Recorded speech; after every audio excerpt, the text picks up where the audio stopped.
అదే RTV app వార్తల్ని క్షణాల్లో చదివే అవకాశం ఉంటుంది. ఒక న్యూస్ పేపర్, ఒక టెలివిజన్ ఛానల్ మీ చేతుల్లో ఎప్పుడూ ఉంటాయి. మహబూబాబాద్ పార్లమెంట్లో బీజేపీ ఖచ్చితంగా గెలుస్తుందన్నటువంటి ధీమా వ్యక్తం చేస్తున్నారు.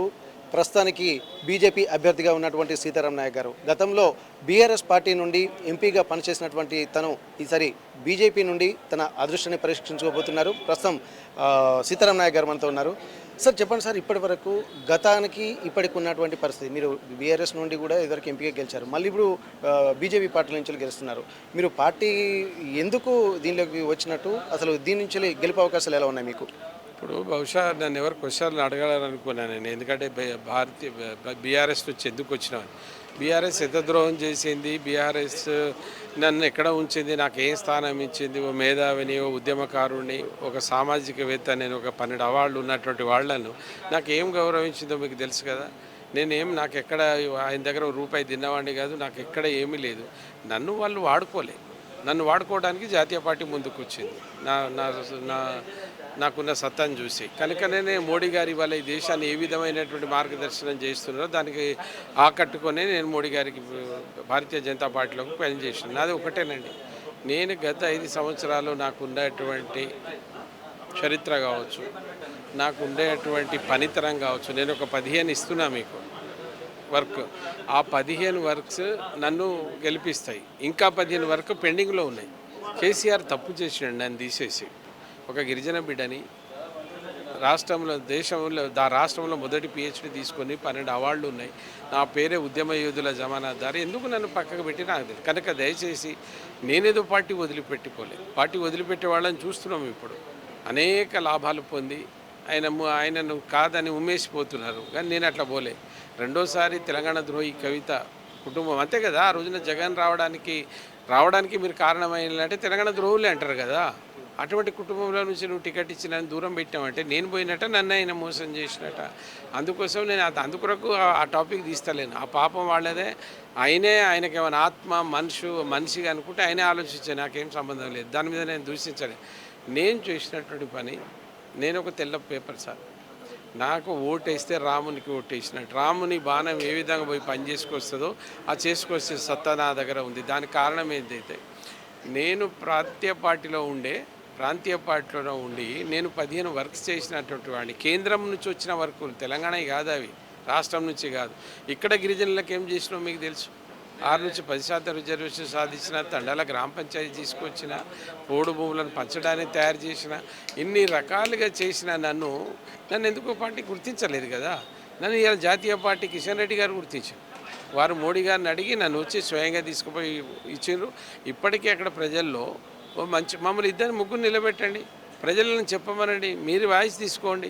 కనుక నాకు ఆ గెలుపు మోడీ గారి నాయకత్వంలో నాకు పనిచేయడానికి ఒక బ్రహ్మాండమైనటువంటి అవకాశం ప్రజలు ఇస్తున్నారు. ఓకే, కాంగ్రెస్ పార్టీ రాష్ట్రంలో అధికారంలో ఉంది.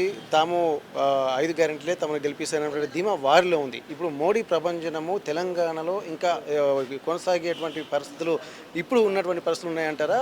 అసలు ఆ పరిస్థితులను కాంగ్రెస్ పార్టీ 5-6 ఏదైతే హామీలు ఇచ్చిందో అది తెలంగాణ రాష్ట్రంలో అధికారంలోకి రావడానికి, కానీ అది చూసి ఎవరు వేయలే. కేసీఆర్ గారు తప్పు చేస్తున్నారు. కేసీఆర్ గారు తెలంగాణ ఆత్మగౌరవం మీద కాలు వాళ్ళ ఛాతీ మీద కాళ్ళతో తొక్కుతున్నారు. ఈ మనిషిని దించాలని వేసిన ఓట్లు అవి. అయినా 6 ఏం చేశారో చెప్పానండి. ఏమేమి అమలైనవి? 2 లక్షల రూపాయలు మాఫీ చేసిన, 500 రూపాయలు బోనస్ ఇచ్చి వడ్లు తీసుకుంటామన్నారు. ఇక నేను దానికి కూడా పోను. కానీ ఇది నీకు రాష్ట్రంలో కేసీఆర్ చేసిన పాపం నీకు కలిసి వచ్చింది. మరి జాతీయ పార్టీ కేంద్రంలో వస్తుందా? గది చెప్పమను, ధైర్యంగా చెప్పమని నేను ప్రచారం చేస్తా, ప్రమాణంగా చెప్పి అయిపోయి అక్కడ మోడీ గారు ప్రధానమంత్రి అయ్యారు. ఎవరు చేయాలి? ఈ ప్రాంతంలో ఏదైనా ప్రాజెక్ట్ రావాలంటే మోడీ గారు ఇవ్వాలి, అయినా చేసుకుంటాడా? అధికారంలో ఉంది. నేను ఆ పార్టీలో ఉండేది ఉంటే చెప్తే కదా, వేరే పార్టీలో ఉండి ఇన్ని చేసిన వాడిని. కేంద్రంలో ఇప్పుడు ఒకటి బలరాంకు ఓటు వేసినా వేయకున్నా దానిలో వచ్చేది ఏం లేదు. వేస్తే అది చెతకుండా వేసినట్టు. నువ్వు గెలిచి కూడా అక్కడ పోయి ఏం చేసేది లేదు. ఆడ నీ పార్టీ అధికారంలో ఉండదు. నువ్వు ప్రతిపక్షంలో కూడా పూర్తిగా వస్తావో రావో తెలియదు. ఇక బీఆర్ఎస్ పార్టీ పరిస్థితి మీరు చేస్తున్నారు, ఎట్లా వెళ్ళిపోతున్నారు. అది 4-5 రోజులు అది ఖాళీ అవుతుంది. మరి వీళ్ళిద్దరికి ఓటు వేస్తే మీకు అభివృద్ధికి మీరు తోడ్పడుతున్నట్ట, అభివృద్ధిని అడ్డుకుంటున్నా ప్రజలు గమనించమని కోరుతున్నా. ఓకే, అయితే ఈ 2 పార్టీలు అంటే బీజేపీకి కాంగ్రెస్ అలాగే బీఆర్ఎస్ ఈ రెండు పార్టీలలో బీజేపీకి ఎవరు మీకు ప్రధాన ప్రత్యర్థి అనుకుంటున్నారు? ఉన్న దాంట్లో కాంగ్రెస్ అధికారంలో ఉంది కనుక కొంత ఆ బలరాం నాయకే ఉంటారు. కానీ ప్రజలు అట్లా లేదు కదా. ఆ రోజున ప్రమాణం చేశారు, ఈసారి మమ్మల్ని ఎవరు అడగకండి, కేసీఆర్ మీద కోపంతో మేము కాంగ్రెస్ గెలుస్తుంది అనుకున్నాం, కాంగ్రెస్కి ఇస్తున్నాం. ఇవాళ ఏమనుకున్నాం, ఇవాళ దేశంలో బీజేపీ గెలుస్తుంది అని బయటకు వచ్చింది కదా. ఇవాళ దేశంలో బీజేపీ గెలుస్తుంది కనుక బీజేపీ పువ్వు గుర్తుకేస్తామంటున్నారు. అందుకోసం మా ఇద్దరి మధ్యనే ఉంటుంది. కానీ నాకు రాడు ఆయన, ఎక్కడే పొంతన లేదు. ఏ విషయంలో నన్ను ఇది చేసినా ఎక్కడ ఉంటాడు నాకు, విద్యాపరంగా కానీ ఏ పరంగా కానీ, లేదా నేను చేసిన వర్క్లో ఆయనకు ఉండేటువంటి క్రెడిబిలిటీ ఆయనకు ఉంది, నాకు ఉండే క్రెడిబిలిటీ నాకు ఉంది. నా క్రెడిబిలిటీ అందనంత దూరంలో ఉన్నాను నేను, కనుక తప్పకుండా నాకు ఓటేస్తే నేను గెలుస్తాను. ఒక ఉద్యమ యోధుడిగా మీరు బీఆర్ఎస్ పార్టీ నుంచి వెళ్ళి ఎంపీగా గెలిచారు. మరి ఇప్పుడు బీఆర్ఎస్ పార్టీ ఉన్నటువంటి పాత కార్యకర్తలు కానీ మిగిలిన వాళ్ళు కానీ మీకు సపోర్ట్ చేసేటువంటి పరిస్థితులు ఉన్నాయి? ఒకటే కాదు, ఓటేస్తారు కదా.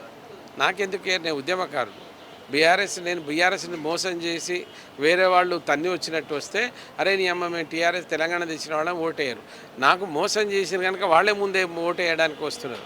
కేసీఆర్ నేను మోసం చేసిండు, నేను దగా చేసిండు, అయినా 10 ఏళ్ళు నువ్వు కష్టపడి పనిచేసినావు పార్టీని అన్యాయం చేసి ఎల్లగొట్టింది, కానీ నువ్వు పార్టీని అన్యాయం చేయలేదన్నా, మేము నీకే ఓటేస్తామని ఏదైతే బీఆర్ఎస్ శ్రేణులు అంటున్నారో వాళ్ళకి నేను మరీ చేతులు దండం పెడుతున్నా. అనవసరంగా ఆ బీఆర్ఎస్కి ఓటేసి దాన్ని విలువ లేకుండా చేసుకోకండి, బీజేపీకి ఓటేయమని కోరుతా ఉన్నాను. Okay, thank you sir.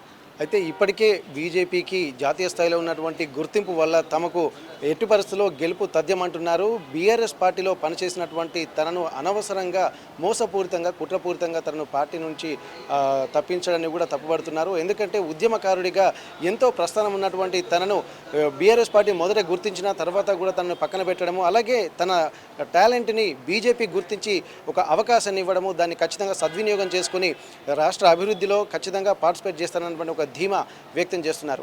Warangal నుండి కెమెరా పర్సన్ రాజుతో వెంకటరత్నం, RTV వరంగల్. మరిన్ని వీడియోస్ కోసం ఛానల్ ని సబ్స్క్రైబ్ చేయండి, లేటెస్ట్ అప్డేట్స్ కోసం వాట్సాప్ ఛానల్ ని ఫాలో చేయండి, అండ్ లింక్ డిస్క్రిప్షన్ లో ఉంది.